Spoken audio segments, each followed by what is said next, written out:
Hey everybody, Dan Nelson here with Edina Realty, here to provide some market insights, tell a little bit of history of where we've been and where we are today.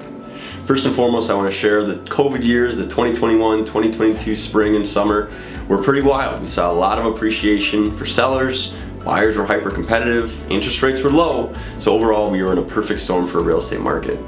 The Federal Reserve in June of 2022 decided to slow things down a little bit, and their mechanism that they decided to use was the Federal Reserve interest rate.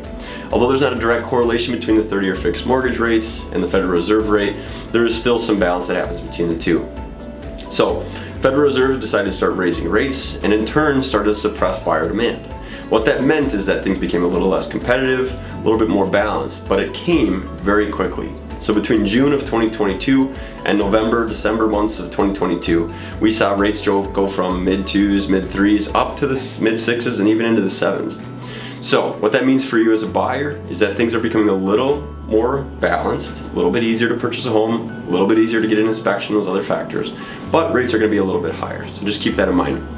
As we look over the year-over-year data from November 21 until November 22, there's a couple data points that I want to call out.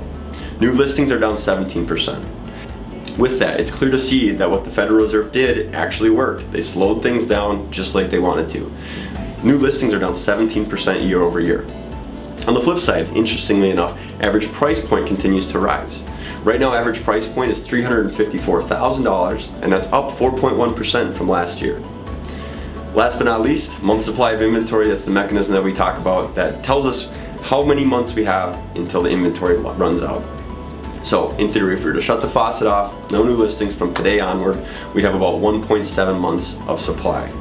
That's very important to call out as well because we've got 41% more month supply than we had previously, which is a good sign for buyers.